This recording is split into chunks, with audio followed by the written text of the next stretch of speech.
मंडळी, सदाभाऊ खोत यांचं राजकीय पुनर्वसन झाले।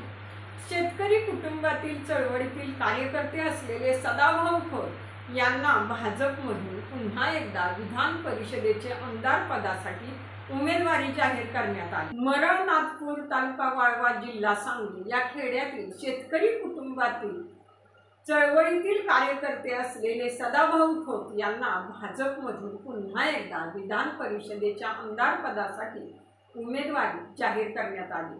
पश्चिम महाराष्ट्राच्या ऊसपट्ट्यात शेतकरी चळवळीत एकेकाळी सर्जा राजाची जोडी म्हणून ओळखले जाणारे सदाभाऊ खोत दुसऱ्यांदा विधिमंडळाच्या सभागृहाचे सदस्य होण्याची संधी त्यांना आलेली असताना या जोडीतील राजू शेट्टी यांचा लोकसभा निवडणुकीत दुसऱ्यांदा पराभव झालाय। सांगली, कोल्हापूर आणि सातारा या 3 जिल्ह्यात शेतकरी संघटनेच्या माध्यमातून चळवळीत कार्यरत असतानाच त्यांनी ऊस दरासाठी शेट्टी यांच्यासोबत आक्रमक चळवळीत भाग घेत साखर कारखानदारांना जेरीस आणण्याचं काम केले। यातून स्वाभिमानी शेतकरी संघटनेच्या माध्यमातून त्यांनी माढा लोकसभा निवडणूक 2014 मध्ये लढवली होती, मात्र त्यांचा त्यामध्ये पराभव झाला। NDAशी झालेल्या युतीतून विधान परिषदेची एक जागा स्वाभिमानी शेतकरी संघटनेला देण्यात आली।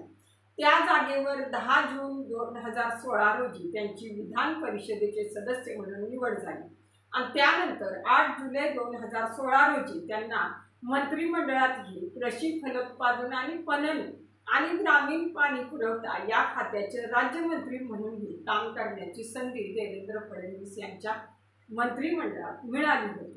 मात्र विधान परिषदेची मुदत संपल्यानंतर त्यांना राजकीय विजनवासात जावं लागलं होतं। दरम्यानच्या काळात मंत्रिपदावर असताना त्यांची स्वाभिमानीचे नेते शेट्टी यांच्याशी मतभेद झाल्यानंतर त्यांची संघटनेतून हकालपट्टी झाली आणि त्यानंतर त्यांनी रयत क्रांती ही स्वतंत्र संघटना स्थापन करून शेतकरी, शेतमजूर आणि 12 बलुतेदारांच्या हक्कासाठी संघर्ष सुरू ठेवला। यावेळी झालेल्या लोकसभा निवडणुकीसाठी त्यांनी हातकणंगले मतदारसंघातून NDA कडून उमेदवारी मागितली होती, मात्र शिवसेना शिंदे गटाला ही जागा मिळाल्याने त्यांना संधी मिळाली नाही। विधान परिषदेतून निवृत्त झाल्यानंतर त्यांनी पुन्हा भाजपकडे राजकीय पुनर्वसनासाठी प्रयत्न सुरू केले होते।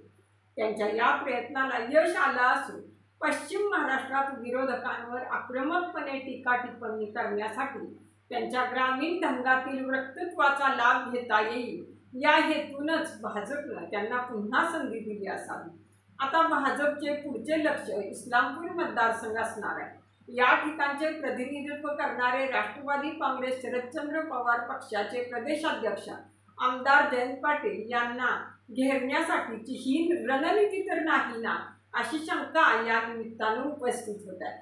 पण सदाभाऊ खोत हे राज्यभर फेमस कसे झाले होते तर एकेकाळी राष्ट्रवादीचा बालेकिल्ला म्हणून ओळखला जाणारा माढा मतदारसंघ पुन्हा एकदा चर्चेत आला होता।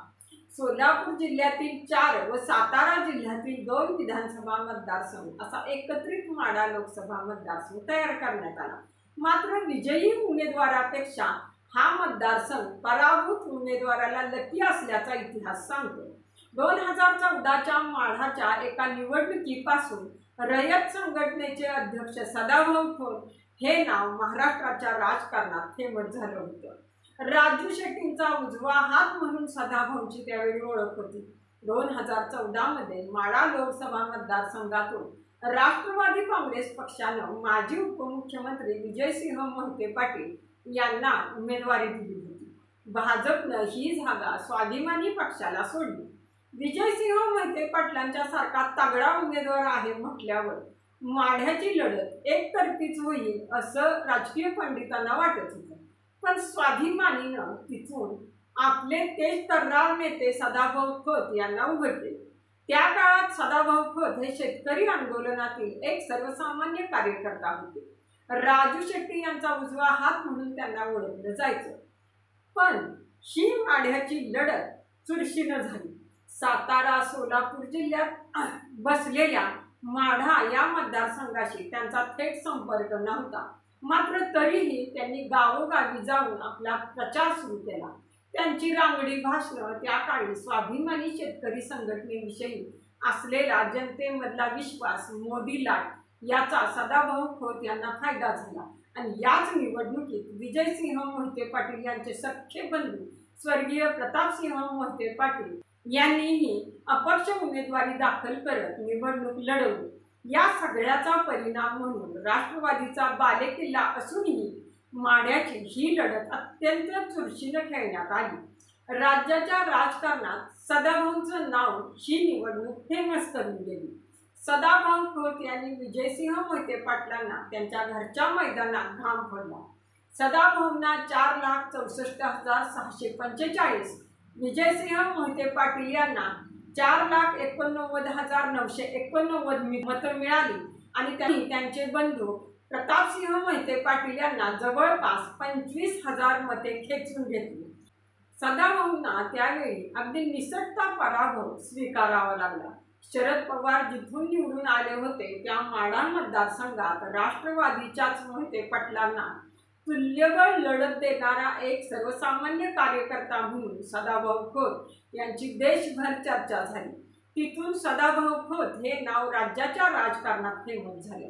पुढे देवेंद्र फडणवीस सरकारमध्ये सदाभाऊ खोत यांना विधान परिषदेवर घेतलं आणि कृषी राज्यमंत्रीही केले। आज सदाभाऊ खोत स्वाभिमानी संघटनेपासून दूर झाले असले तरी देवेंद्र फडणवीस यांच्या पाठीशी ठामपणे उभे आहेत। म्हणूनच त्यांना यावेळी विधान परिषदेची संधी मिळालेली आहे।